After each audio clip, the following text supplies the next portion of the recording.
Hello stock traders, I hope all of you are having a fantastic morning, and we have a lot to cover in this video, including this crazy market and how Nancy Pelosi seems to be able to change it and make it move. And we will also talk about the short squeezes that I called out on Monday morning, my averages and where we're at on them, and any new news events that has come with them.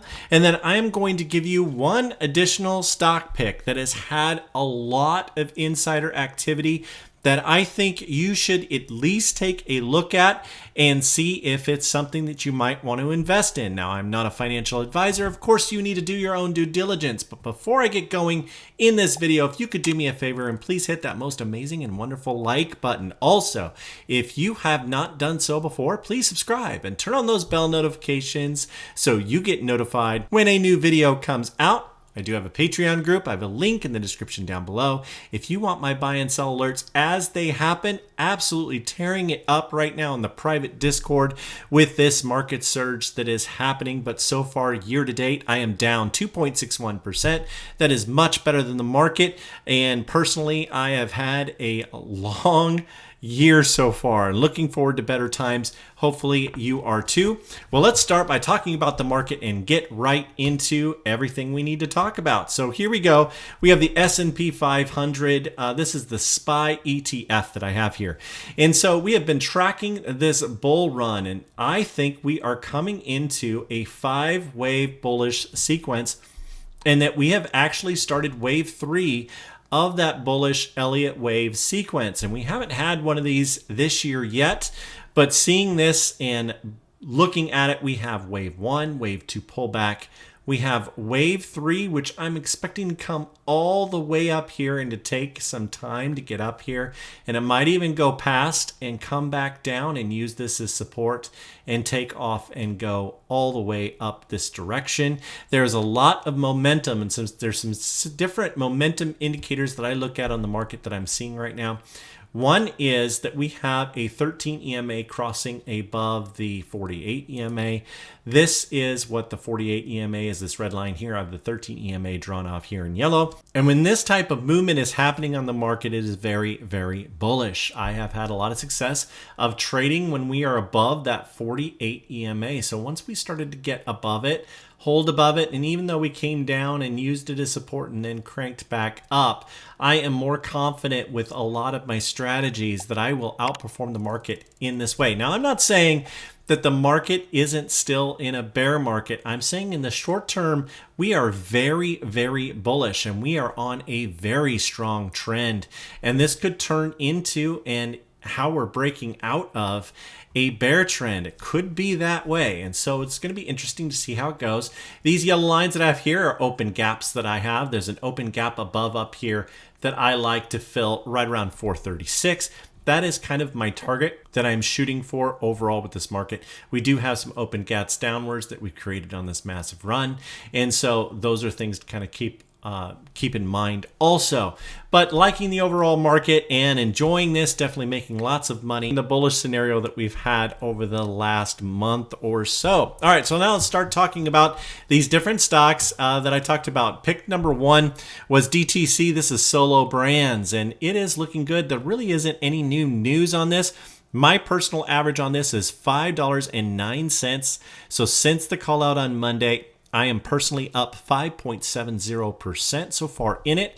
Looking forward for a lot bigger squeeze than that. Some different things that I'm looking for. Number 1 is that we have this 13 EMA past the 48 EMA. And so I have that marked out here. And then there's all kinds of different bullish scenarios kind of going on here, triple bottoms, so on and so forth, double bottoms, all these different things. And so this is looking very, very good. Liking this for a continued move up to the gap of 630. That's kind of my target price for this. But it will depend, of course, if we ever get to an overbought type of scenario on this on the daily chart. I will consider an exit point if that and when that should happen. All right, the next is ticker symbol MICS. I got an absolutely awful entry on this.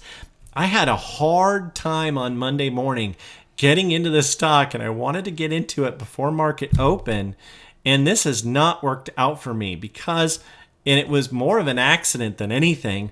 I paid $8.72 average for this because it was that hard to buy shares. That's how low the float is in this thing. This thing is a nightmare to get in at. As you can see, an average volume of 31.49K. With the high short percentage, shorts that are looking to cover are going to have the same issue that I had trying to buy this stock. So this is one that could absolutely go on a tear. Yes, I have a terrible average on it. I'm down 6.88% since Monday on this, but I am expecting this to squeeze. And when it does, if there's any type of good news, those shorts, we could see this double rather easily because it is so hard to get in and buy shares in this thing, especially of size. And so it will be interesting to see if this target holds up. My target's 1074. I'd like it to get there, but who knows? This stock could really take off. We shall see what happens. The pressure is definitely building. The next one is Redbox. This is another one that has not worked out so far. My average in it is $4.87. I am down 16.84%. That first day was very good. But then since have had two rather rough days on this. But this is one that has really popped in the past. And I like this open gap up here at $10. And so we shall see as we get going on this one. This one should be good. We'll see on this one. That's going to be harder. So finally, we have one with some good news. This is ticker symbol MSTR Micro Strategy. My average in it is $281.77 since calling this out. I am personally up 11.32%. Really liking this for a big move, but the board announced an employee purchase plan, and so that is something that is very positive for the stock. I think that shorts were expecting it to be an offering, and instead we got an employee purchase plan. This should be passing. It came up to this gap here and finished right on it that I called out on Monday. And so we are right at that gap. We are right at that point. But I think a lot of pressure here. I like this for a lot of pressure. And so I like this one to continue upwards. This should be a nice mover. We do have a positive here on the EMAs, so that's looking good. We almost have overbought, but we're not quite there yet. This is looking like it's going to be a successful trade. And the last is our loop. And my average on this is $3.19. It's calling it on Monday. Personally, I am up 7.95%. There is a lot of room to go before this gap up here is even close. This could really move. This is one also that's had some signs of spiking where shorts are trying to get out on this, but keep it reasonable. And it's been an interesting time. So seeing positive momentum now on this. There really isn't any news, but liking this for a further move upwards. Hopefully you are enjoying these picks and have had some success with those. But let me get you one. This is my favorite strategy. This is the insider swing play. I have a 70% win rate with an average gain per pick of 3% per one on these. And these are typically 4-day trades that I have on these. And this one looks really good. I've made a lot of money on the insider swing play, playing insider activity that is legally reported to the SEC in the way of Form 4s. And so the one I like is Ranpak Holdings, ticker symbol PACK. And this is the stock right here. And we had very significant insider activity reported yesterday. And then in today, we got more significant insider activity reported by a different officer. So we have 3 different officers, all large amounts of money. I love that. This is looking very bullish to me. I have had so much success doing this. And anyway, I was able to get entry on this in the morning as I called it out to our Discord. I think that this one's going to continue to run. My average in it's $5.17.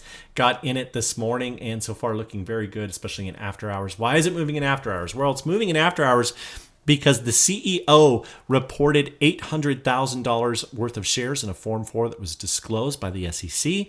And also yesterday in after hours, the day before yesterday at the time when you're seeing this video, a managing director bought shares and another director loaded shares. So that's 3 different officers loading shares with their own money. Open market transactions. They are paying the same price me or you are paying. This is the definition of a barn burner insider trade. And so I like this one for a gigantic move. It's a good value. We have some different things here. Relative strength index, RSI, that it bounced off. That's very positive. These are all gaps. We have a gap up right here at 627.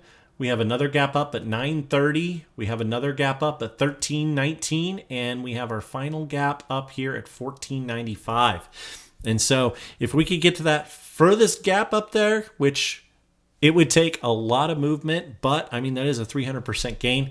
I like this one for at least a 20% gain. I like this for a nice move, especially going into when the time when you're watching this video. I would think that this is a good one that you can feel pretty secure about going into. Why? Because the CEO spent their own money, a managing director spent their own money, and another director spent their own money. So usually that is a very safe bet. I wish you all the best on the market. Please reach out to me in the comment section down below. I am curious about your thoughts and different stocks that you like. Let's get the conversation going. I wish you all the best in the stock market and that you have a profitable day. And Raythoven out.